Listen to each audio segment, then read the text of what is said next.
여러분, 오늘 이 본문의 말씀은 읽으신 바와 같습니다. 바울이 에베소의 장로들과 교인들, 그들과 이별하는 장면입니다. 그 이별 이전에는 성경 본문에서 말하는 것처럼 3년간 밤낮 쉬지 않고 바울이 그들에게 주의 은혜와 그 복음의 말씀을 증거했다. 정말 이렇게 자기 자신을 말하고 있어요. 이 말은 어떤 한 새로운 본문을 생각하게 하는데요, 창세기에 야곱의 말이 떠올라요. 야곱이 외삼촌 라반에게 말할 때 자기의 노동에 대해서 스스로 평가할 때 외삼촌과 외삼촌의 경영하시는 모든 사업을 위하여 내가 14년을 밤과 낮을 수고하여 땀 흘려 일했으나 외삼촌의 자산은 늘어났고 나는 처음과 너무 동일합니다. 나와 내 집은 언제나 내가 일으킬 수 있겠습니까? 할 때 그 말이 생각이 나요. 제가 그랬기 때문에 야곱은 이후의 인생에 대한 새로운 구상을 했을 것이고, 오늘 이 바울은 그랬기 때문에 이 이별, 이 작별, 고별, 은퇴가 정말 대상들과 굉장한 슬픔의 현장이었고 또 자기 자신에게도 의미가 있었겠죠. 여러분, 오늘날은 한 가지 일을 하고 그 일에서 은퇴하는 것이 쉽지 않은 시대라고 합니다. 한 가지 일을 20년 이상 하기가 적잖이 어렵죠. 어제 제가 우리 김성수 장로님 만나면서 장로로 임직받고 참 봉사하시다가 다음 달에 은퇴식을 한다 하더라고요. 그래서 제가 은퇴식 서운하시겠습니다 그랬더니 너무 복잡하게 일이 많았고 그래서 섭섭하지 않습니다 목사님, 시원합니다 이러더라고요. 예. 아마 시원한 만큼 한 달 후면 서운할 것이죠. 근데 그 참 진짜 아름다운 은퇴가 될 것입니다. 밤낮 수고했으므로. 또 제가 얼마 전에 본 사람 중에 우리 주변에도 많이 있지만 여러분이 모르니까 굳이 TV에 나오는 사람 중에 아침마당을 한 그 아저씨 이름이 김재원이라는 아저씨 아나운서가 있더라고요. 그분이 그 30몇 년간 방송 활동을 하셨다 그래요. 저는 그렇게 열심히 했는지 몰랐는데 고정으로 한 군데 너무 오래 해가지고 그래서 그런지 어쨌든 오래 하셨고, 거기에서 제가 밤낮 수고했다는 그 의미가 와닿는 것이 아침마당을 아주 오랜 시간 했는데 보통 보니까 서너 시부터 일어나가지고 움직이는 것 같더라고요. 지각을 한 번도 안 했대요. 그건 너무나 여기에 어울리는 말씀 아니겠어요? 얼마나 열심히 하셨겠어요? 거의 매일 하는 그 방송에 어떻게 사람이 아프지도 않고 실수도 그렇게 안 할 수 있는지 제가 놀랐습니다. 그리고 저에게는 무명의 사람이지만 그러나 다시 한번 그 사람의 이름과 얼굴을 좀 자세히 들여다보는 계기가 된 거죠. 여러분, 바울이 얼마나 섭섭했겠습니까마는 오늘 이 본문의 말씀을 따라가면서 우리조차도 우리가 이렇게 혼탁하고 짧은 주기로 돌아가는 우리의 일터에 그리고 우리의 사역도 여기에 좀 한번 철학을, 신학을, 믿음을 좀 맞추어서 이 개념을 우리가 회복해야 한다. 그런 마음으로 여러분에게 말씀을 한번 드리는 겁니다. 자, 보십시오.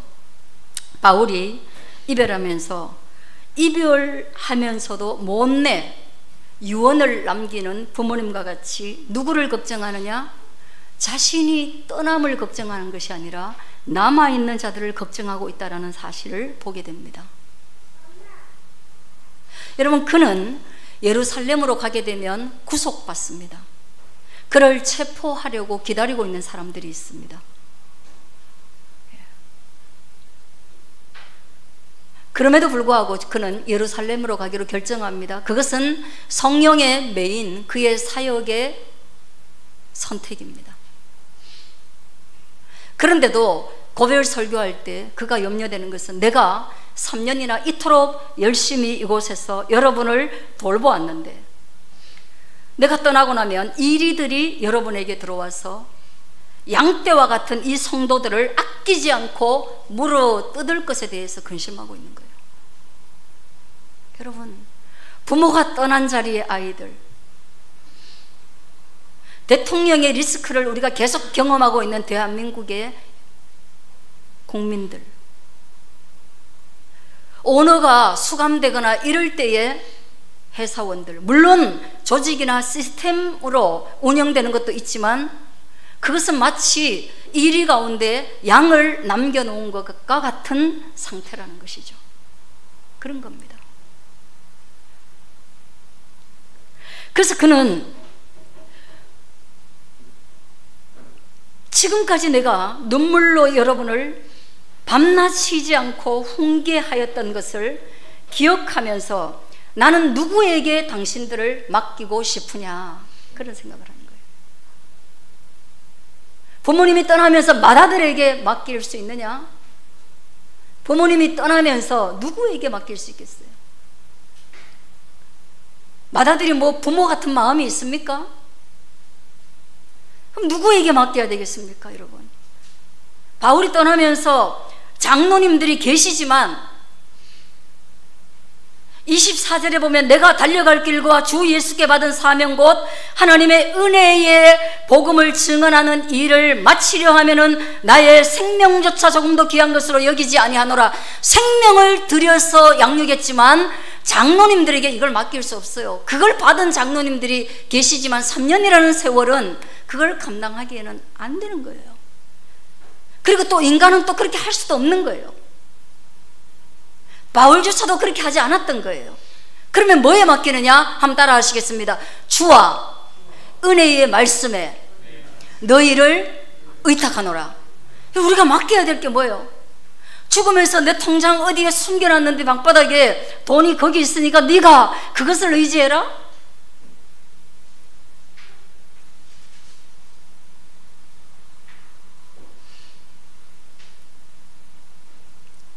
어떤 사연을 읽어보니까 둘째 아들이 장애가 있는데 어머니가 돌아가시면서 너무너무 그게 불안하니까 정상인인 첫째 아들한테 모든 재산을 상속하면서 둘째를 돌봐다오. 사단이 났어요. 우리는 누구에게 맡겨야 합니까? 누구에게 부탁해야 합니까? 주님께 우리의 삶과 남은 여정을 맡겨야 될 줄로 믿습니다.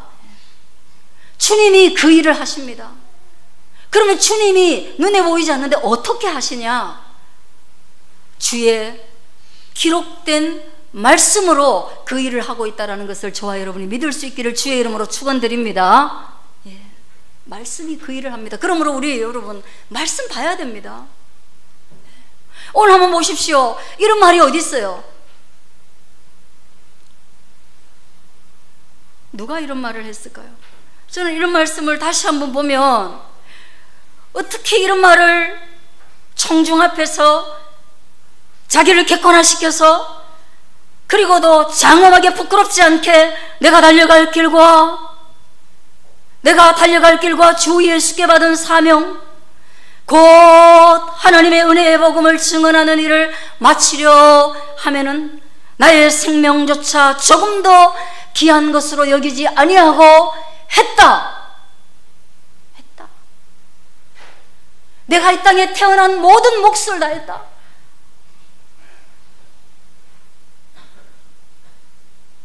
내가 이 땅에 태어나서 예수 그리스도의 부름을 받은 그 소명으로서의 몫을 다했다. 정말 어려운 말. 그리고 밤낮 3년간 수고하였고 또 그 수고하는 가운데 너희에게 최선을 다했을 뿐 아니라 나는 손으로 너희에게 의지하지 않기 위해서 내가 손으로 모든 일을 다해서 모든 노동을 기울여서 내 먹거리를 내가 구하여 먹으면서 그 일을 했다. 여러분, 2잡이에요, 3잡이에요.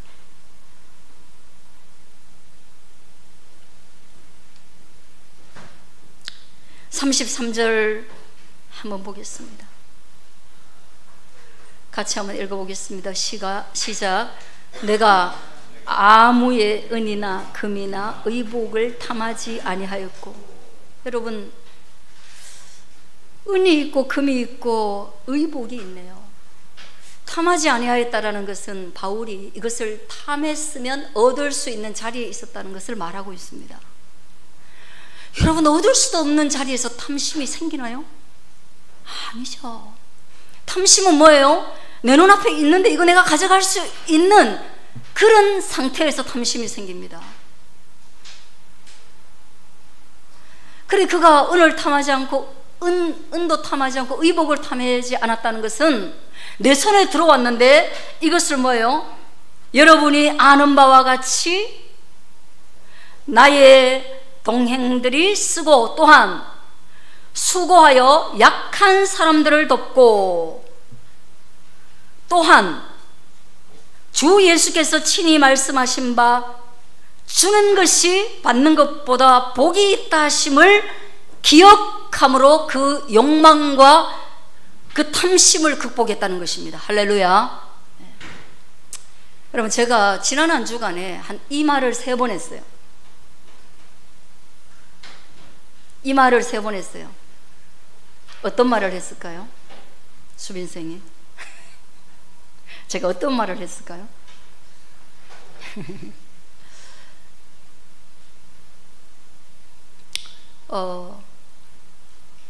한 사람 앞에서 이 말을 했습니다. 아유, 큰일 났어. 이제 나는 노후를 준비해야 돼서 이제 조금 돈을 벌어야 돼. 그런 말 하다가 또 한 사람이 돈을 이게 버는 게 그렇게 쉬울 것 같지는 않아. 그래서 내가 돈을 아껴야 되겠어. 이렇게 말을 했어요. 그리고 또 하나는 또 다른 사람하고 뭔 얘기를 하다가 경제 얘기라는 게 그 주제가 되기가 참 쉽잖아요. 그래서 저도 이제 장래에 대해서 걱정을 합니다. 그 말을 했어요. 그럼 뭡니까? 제 옆을 또는 제 손을 지나가는 은과 금과 의복이 있다는 얘기겠어요? 없다는 얘기겠어요? 네? 없는데 제가 뭐 쫓아갈까요? 금캐러 갈까요? 은캐러 갈까요? 있습니다. 있는데 지금까지 한 번도 거기에 대해서 생각을 안 해봤습니다. 그리고 당연히 저는 주는 것이 받는 것보다 복이 있다라는 개념을 떠나서 당연하다고 생각했습니다. 그런데 문제가 생겼습니다. 한 번씩 아프고 나거나 한 번씩 긴박한 상황이 생길 때 그 긴박한 상황은 쪼들림을 얘기합니다. 그럴 때 어떤 마음이 생깁니까? 흔들립니다. 그래서 저는 오늘 이 본문의 말씀 앞에서, 이게 순차적으로 하는 말씀 앞에서 여러분에게 다시 한번 또 저는 바울과 같이 고백하기를, 여전히 주는 것이 받는 것보다 복이 있고 여전히 모으는 것이 흩어져서 사람을 살리는 것보다 결코 낫지 않으며, 또한 여전히 제가 그런 말을 다음번에 또 하게 되는 실수를 범할 수 있지만 저의 방향성과 저의 신앙과 저의 궁극적 목적은 내 손으로 수고하고 땀 흘려서 누군가에게 의지하지 않는 것과 더불어서 저에게 하나님이 기회를 주신다면 그것은 여전히 하나님의 사명을 감당하라는 일로 생각하고 저는 말과 다르게 제 믿음은 그렇게 할 것입니다. 이것은 저의 언어에 대한 회개인 것입니다. 저는 마음이 흔들린 것에 대한 회개인 것입니다. 그러나 저는 오는 기회를 잡을 것입니다.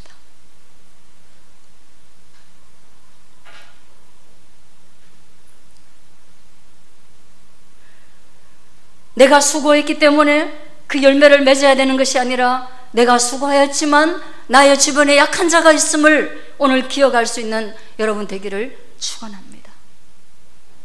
약한 자는 우리 주변에 항상 있습니다. 그래서 제가 살아보니 끝이 없습니다. 강한 자들은 강하여지면 다 제 주변을 떠났고 제 주변에 남아있는 것은 그냥 약한 자일 뿐입니다. 여러분, 그게 저는 이해가 됩니다. 왜 부모님들이 성공한 자식은 떠나고 뭐라 하고 약간 모질라는 놈이 부모를 섬긴다 그러죠? 왜 그런 일이 생겨나는지 이제는 알 것 같습니다.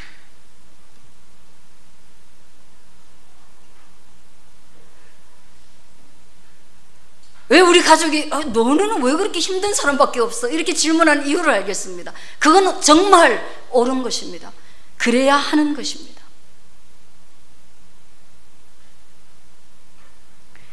우리가 이 아기들이 약해서 섬기는 것처럼 여러분, 다 커도 마음이 약한 사람들이 수두룩하고요, 강했다가도 약해지는 사람이 수두룩하고요, 너무 많습니다.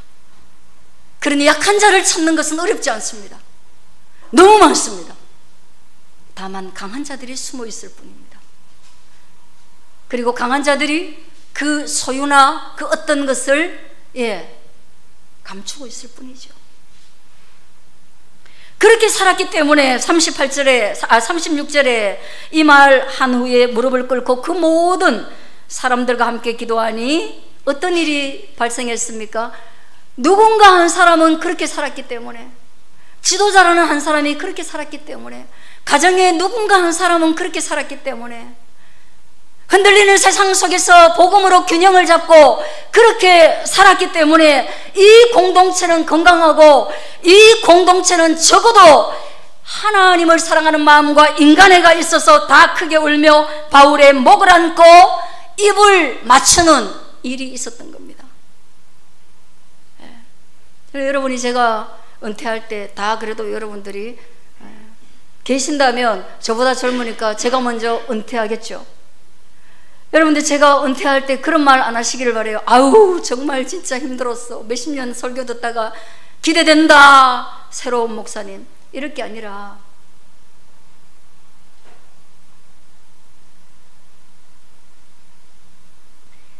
공동체에서 밤낮 우리가 함께 일했던 것을 기억하고 목을 어금맞자 입을 맞추며 함께 올 수 있는 일이 있기를 부탁을 한번 드리겠습니다.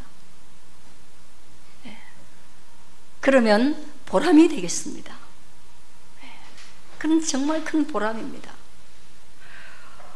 요셉이 자기 아버지 죽었을 때요, 너무너무 오랫동안 울었어요.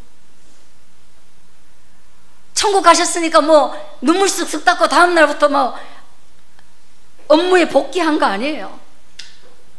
너무너무 울었어요, 요셉이. 그거는 아버지가 그들을 위해서 한 일 때문에 그런 거예요. 하나님만 있는 게 아니라 인간에도 있는 거예요. 그리고 또 하나, 예수님과 이별한 제자들은 어땠어요? 처음에는 그걸 철이 없어서 몰랐지만 예수님은 겟세마네 동산에서 땀이 피가 되게 이별을 근심하셨고 아파하셨고, 그리고 더 나아가서 요한복음 17장에 다락방 강화를 통하여서 그들이 어떻게 살아야 할지 다시 설교했습니다. 모세도 그렇게 신명기에서 설교했습니다. 사랑은 있는 것입니다, 여러분. 복음 안에도 사랑은 있는 것입니다. 그러나 그 사랑은 예수 그리스도와 하나님으로 말미암아 더 풍성하고 옳은 사랑이 되는 것입니다. 그래서 우리의 사역이 현장이 그런 정말 서로를 격려하고 애틋해하는 것으로 충만하게 되기를 주의 이름으로 축원하는 것입니다. 메마르지 않아야 합니다.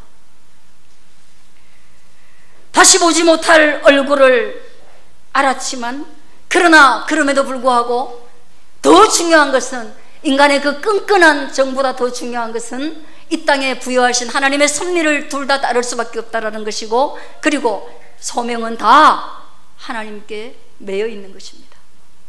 그래서 이렇게 슬퍼도 갈 자는 가야 하는 것이죠. 이렇게 아파도 떠날 자는 떠나는 것이고, 그리고 우리는 전송해야 하는 것입니다. 그 일을 기록하고 있는데, 이번 한 주간 우리 삶 한번 은퇴식을 한번 생각하고 새롭게 방향을 결정할 수 있고, 인간에 대한 사랑과 하나님에 대한 믿음을 정돈할 수 있기를 주의 이름으로 축원드립니다. 기도하겠습니다.